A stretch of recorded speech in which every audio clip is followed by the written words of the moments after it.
and an unknown subject approached her and shot her multiple times in upper body, fled the scene. We had no eyewitnesses. The only witnesses we had were residents that lived in her apartment building that heard the gunshots. One of her neighbors opened his door, looked out. He could smell gunpowder in the air.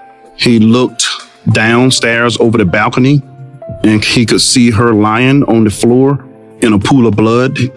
And the neighbors notified the police and patrol officers responded to the scene.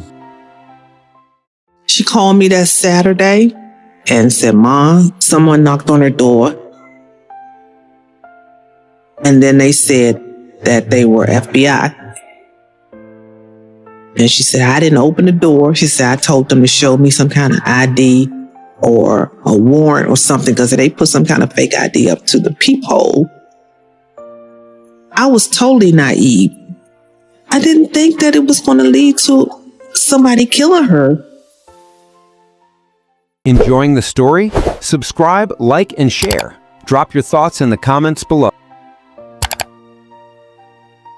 It was a Thursday, late in the summer of 2008. Kanika Powell, 28, had planned a peaceful weekend getaway to Atlanta with a new friend. She took the morning off to run errands and get her car ready for the drive. But when she walked back into her apartment in Laurel, Maryland, everything changed. She walked straight into a deadly trap. In seconds, she spotted the hidden assassin near her front door. Before she could react, she was shot in broad daylight. No witnesses, no clues, just silence and death. On Thursday, August 28, 2008, a neighbor at the Deerfield apartment complex in Laurel, Maryland, heard screams followed by several gunshots. They called 911. When police and paramedics arrived, they found Kanika Powell, her body riddled with bullets, barely holding on to life by the front door of her apartment. And an unknown subject approached her and shot her multiple times in upper body, fled the scene.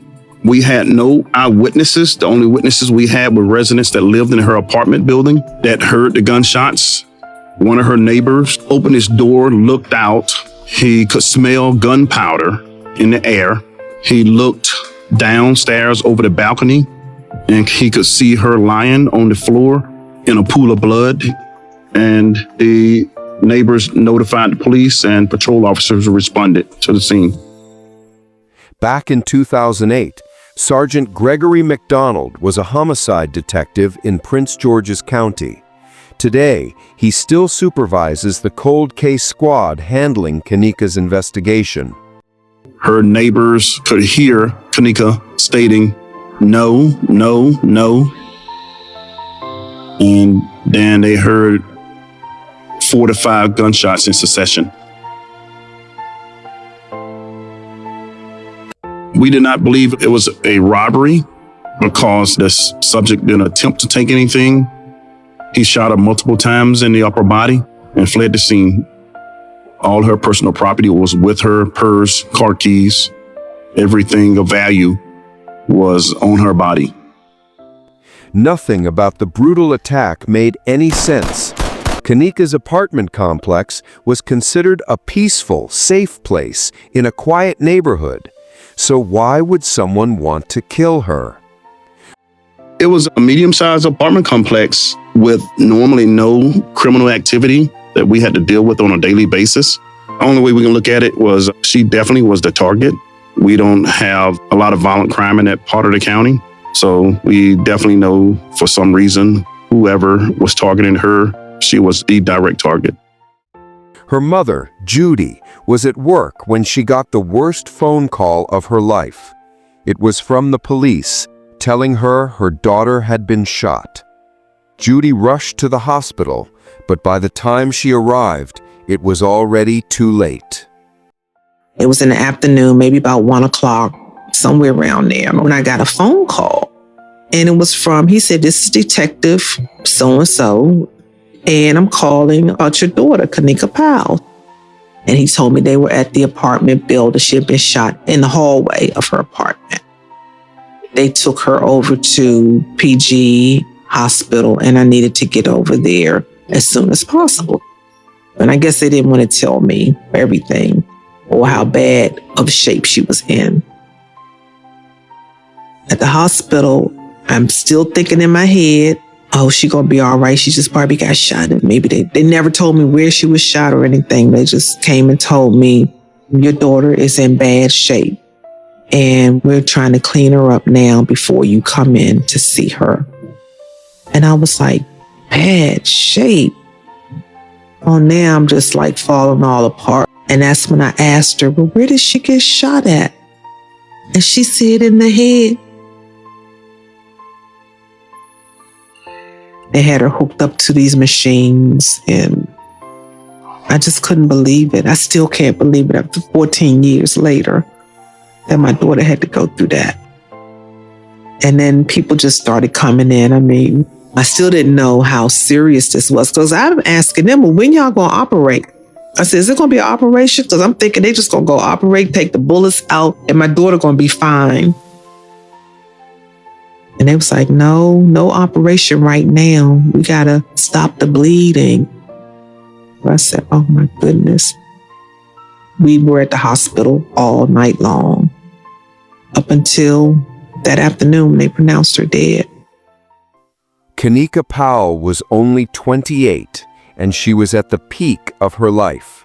Everything was ahead of her. She had so much more to give, yet her life was taken far too soon. Kanika was born January 1980. It was a very cold winter. I was a single parent, and she was just a bubbly baby from the start. When I was carrying her, I just wanted a unique name, and I liked African descent names. And I went through the book and I saw Kanika, which meant a black cloth. And then I tried to figure out, I like the name, but why is it a black cloth? And then I realized the black cloth was something sacred, something special. And then she just grew up. You know, she went through her typical teenage years. She was feisty sometimes. She was a very opinionated person, but she had a very pleasant personality. She got along with everybody. She always had friends, always made friends and new friends. She was about 20 when she went in the military. She did her last year in Korea, and she wrote a lot of letters back then because, you know, we didn't have cell phones. So I got a lot of letters from her apologizing for her behavior as a teenager and all the stuff. I thought they were so sweet and so touching. I kept those letters. I still have them today. That's her personality. That was the kind of person she was. Kanika had a very loving heart. One of Kanika's closest friends was Ayanna. They had been inseparable for 15 years, sharing everything. Ayanna was her rock. But the day Ayanna got the news that Kanika was dead, her world fell apart. She still remembers it. Her knees buckled when she heard. Kanika and I first met when she moved into the neighborhood that I was living in. Her mom and family moved across the street from my family. I think I was going to the 8th grade and she was in the 9th grade.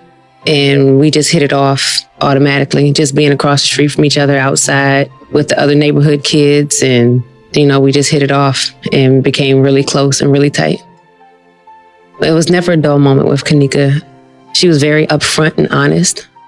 She always expressed how she felt about certain situations. She was very silly, very goofy, loved to have a great time, loved to, you know, hang out and go to parties. Just a free-going and free spirit person. When Kanika graduated from high school, she just went into the workforce. I think she took a year off and then she eventually went into the military. When she got ready to go off to the military, of course, I was there at her send-off. She eventually got stationed in Korea for a while, but our paths never separated. We were always in touch and made sure that everything was okay, you know, with each other. It was like everything just stopped, like my heart was in my feet because, you know, that's my best friend. That's my sister. I never felt that type of pain ever. When my dad showed up at my house and told me what happened, when he opened the door, he was in tears because Kanika was like his daughter, his second daughter, because that's how tight we were. You know, we were always together. Either she was at my house or I was at her house. So my parents considered Kanika like a second daughter. So when he walks into my house, he's already in tears and I'm looking at him like, what's wrong? Why are you crying? And he said, it's Kanika. And at that moment, I just dropped to my knees. I just couldn't breathe. After her military service, Kanika landed a job as a security specialist at Johns Hopkins University's Applied Physics Lab. It was her first office job, a new chapter she was excited to begin. She was so excited. I just remember her saying she was going to be handling classified information and she may have to travel here and there to drop off something or drop off documents or pick up documents. I can't tell you anything about her job. She was very private about it. I don't think she could really speak of it. It kind of reminded me like the FBI. You know how people work in the FBI and they can't speak on what they actually do? That's how it was with her. She couldn't speak on what she does. Because Kanika had a top secret clearance, when Kanika was initially murdered, everyone, including local media, was speculating, did her place of employment lead to her murder? Was she leading a double life? And the fact that she carried a security clearance and the location that she worked made people surmise that her job may have led to her murder. When detectives started investigating, they couldn't link Kanika's job to her murder, but they soon discovered a troubling series of events leading up to the day she was killed. Just days before her death, Kanika sent an email to her friends and family telling them about a strange encounter. A man had knocked on her door claiming to be an FBI agent. The thing that really upset Kanika was prior to her murder, a gentleman knocked on her door and stated that he was an agent from the Federal Bureau of Investigation and he needed to speak with her in reference to a fraud investigation. She requested that he show her some identification, and he was holding what resembled a law enforcement badge up to her peephole. He did not show her any kind of official identification. So she refused to open her door and he walked away, and she never heard anything back from him. So after that, she had the presence of mind to call her local FBI field office and inquire if an agent actually did need to speak with her. They checked, told her they did not, and if they needed to speak with her, a lone agent would not respond out to her apartment by themselves. It would either be 2 or maybe 3 agents that would respond out to speak with her, and that was not the case. And they told her that they did not have an investigation that they needed to speak with her about. Her description of the subject that portrayed to be an FBI agent was he was a black male dressed in a black hat. He had black glasses and a black North Face jacket on in August, which is a hot time of the year in Maryland. So when he left, she went to her side window where she could see the exit of her apartment building. And she saw him walking towards the rental office, and she thought he was carrying some type of folder or maybe an envelope in his hand when he was walking away. Kanika mentioned in the email that the only vehicle she saw after the visit was a red car speeding away from the complex. She wasn't sure if it was the same man, but something didn't sit right with her. She said, I don't know why this guy got on a North Face jacket in August. So that was another thing. I didn't think about it at the time. I thought about it later. Why this person have on a jacket on in August? So I'm thinking to myself, after the fact, he must have been hiding a weapon or something in there. I don't know. So she did call the FBI the same night, and she called the police. Patrol officers were dispatched to the area. They responded out. They checked the area, And at that point, they advised her that they would increase the patrols in her neighborhood that day and days following. Kanika also contacted her rental office and advised them of the situation. Her friends were immediately alarmed when they read the email. They reached out to her, but Kanika's cryptic comments about a strange visit kept lingering in their minds. So on the 22nd, we were all together, just a group of friends. We were all hanging out for my birthday. And Kanika had whispered to myself and one of our other girlfriends, I need to tell y'all something. I have something to talk to y'all about, but we'll talk on Saturday. Well, when Saturday came, she called, and I'm thinking we're about to talk about that, but she tells me that someone knocked on her door posing as an FBI agent. And she said, we'll talk about it later. Let me clear up all the stuff that I need to do right now with getting these reports filed for what happened today, and then we'll talk. But the conversation just never happened. Both her mother and Ayanna were so concerned about the man who'd knocked on her door, pretending to be an FBI agent, they begged her to come stay with them for a few days. But Kanika, ever brave, insisted she'd be fine and wouldn't let fear control her life. I felt that it was really weird. I told her, I said, hey, you can come stay with me at my house with my husband and my son, but maybe you shouldn't stay there tonight. And she was like, no, I'm gonna get up in the morning and I'm gonna go on base and I'm gonna get some protection and I'm gonna get an alarm system put on my door. And, I'm fine. I'm not gonna be scared to stay at my own house. I'm just thinking, okay, this is the military in her.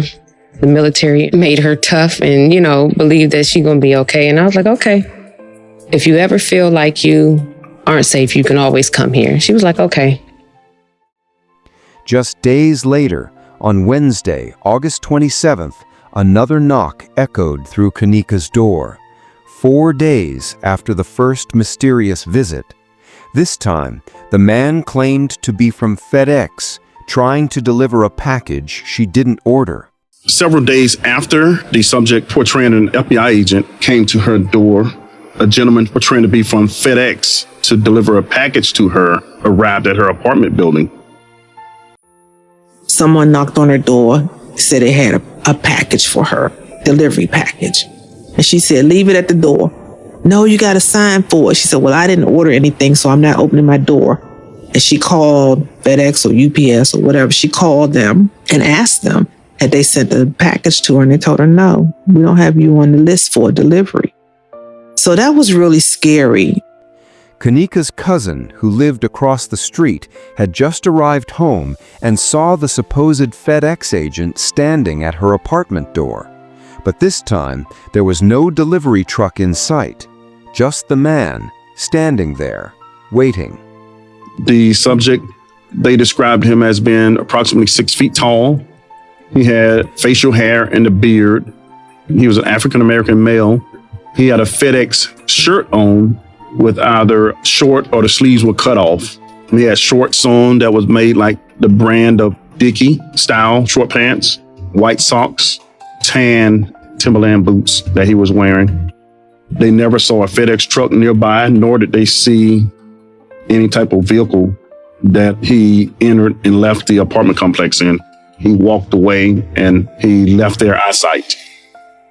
Kanika started to feel like someone was watching her, stalking her. But who?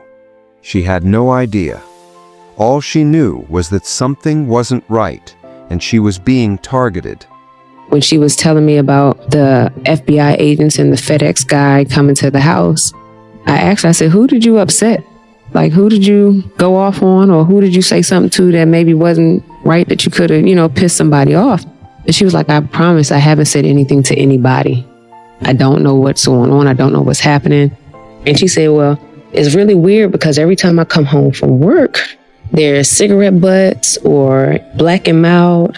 It's like a cigar that has a tip on it. Those tips are laying on the ground in front of my door, like somebody's sitting here waiting on me. And again, I told her, look, come stay at my house or something. And she was like, yeah, my mom said the same thing. She wants me to come stay with her. I said, but I think you need to take one of us up on this offer. You need to come stay with one of us. She said, Ma, I don't know who cornflakes I done pissed on, And I said, oh, I guess she mean she don't know who she done ticked off, But that was her little saying that she said. So that happened Wednesday night. Now it's Thursday morning. And so she said, I'm not going to work today. I'm going to go and get my car serviced because I'm driving to Atlanta, going out of town tomorrow, which was going to be Friday. And I don't want to be out at night trying to get my car. I want to get it done when I get off work. So I don't want to be out late trying to get my car serviced and so forth. I said, okay, that sounds like a good idea. And before I know it, a couple of hours after that, I got the phone call. That's when it dawned on me that this person had been trying to kill her for the last 3 days that they came to her house. And that's when everything just came down. I felt guilty that I didn't go over and get her out the apartment. It was awful. There's nothing that a parent ever want to hear. The type of person that will commit this type of homicide is a true monster who has no regards for life. Broad daylight, they're driven to commit the crime that they're set out to do, and they carried it out. That type of person is callous, no regard for life, from my opinion, in the number of years I've been in homicide. So really didn't care. He was mission driven. It seemed clear that the strange visitors to her apartment were somehow connected to her murder, but investigators were left with no leads. The mystery deepened, and the police were still no closer to finding the killer. We really can't say if the person portraying to be an agent from the FBI and the person that was portraying to be from a FedEx delivery person was one and the same. They could be one and the same, or they could be two different people. With no clues from her work or personal life, investigators turned to her relationships. By all accounts, Kanika was loved by everyone who knew her. She had no enemies, but there was something different about the people in her life just before she died. She stuck closely with her primary friends that she was close with and her family, social life. She appeared to be pretty much a homebody, and she would go out socially with friends, but did not appear she did that often. She would go to work, come home, and that was the type of lifestyle that she led, the typical lifestyle that the average American leads: go to work, come home, pay their bills, mind their business. Kanika had started hanging out with a new group of people, and one person in particular stood out, a woman she'd become close to, and they had started dating. They had planned a weekend trip to the LGBTQ Pride Festival in Atlanta, but that trip never happened. I know that Kanika had started hanging with some new people, a new friend group outside of our normal friend group. And me personally, I'm not the one that gravitates to new people. So, I didn't hang with them at all. I never really hung out with them. Kanika's mother, Judy, briefly met the new woman in her daughter's life, but she never suspected anything was wrong. Little did she know, this woman had an ex-boyfriend who might have seen Kanika as a threat. I just thought to myself, maybe somebody didn't want her and that young lady to go to Atlanta together. They didn't want them to go out of town together. That's the only thing that I could come up with, because I don't believe it was the job. I don't believe it was I know for a fact it was any of her closest friends. This was the only thing. It was a young lady that was new to the circle, and all of this trouble started. So that's all I got to go by. After the murder, Kanika's close friends began talking about the ex-boyfriend. He'd never liked Kanika and had shown clear signs of jealousy about her relationship with his ex. They just said that he just had these weird looks about him, that he wasn't a very friendly person. They weren't very friendly looks. They didn't get very good vibes from him. I don't know. I never saw the person, never saw the guy, never spoke to him. So I have no idea what they meant. I just took their word for what they said. I guess he was jealous of Kanika and the young lady's relationship. I don't know. Kanika never told me herself. But this person supposedly was her ex-boyfriend or something like that. I found all this out at the hospital, like I said, after Kanika had been shot. Could Kanika's murder have been a result of jealousy? Could her new relationship have led to her death? I know that new friend she was talking to, I think she had told her she was going to get her car serviced because she wasn't going to work that day. They shot Kanika right there before she could even get in her apartment around 11 in the morning. So I'm trying to figure out who knew she was home. The new friends that Kanika was hanging with, none of them showed up to the hospital. None of them showed up to the funeral from what I can remember from the funeral. They were non-existent after this moment. Detectives kept their findings about the ex-boyfriend and Kanika's new relationship under wraps, never revealing how deep their investigation went. At this moment, we do not have a person of interest in the murder of Kanika Powell. 2.5 months after Kanika's murder, tragedy struck again. A 31-year-old man named Sean Green was shot and killed in a similar way. 9 bullets in his body, just like Kanika. Both had top-secret security clearances for their government jobs. Despite the similarities, detectives couldn't find a link between the two murders. Today, Sergeant McDonald still leads the cold case investigation into Kanika's murder. He's followed every lead, exhausted every possibility, but the killer remains unknown. Kanika's family and friends continue to hold on to the memory of the person she was, a vibrant, loving woman with so much to give. And they still fight for justice, hoping that one day the truth will come to light.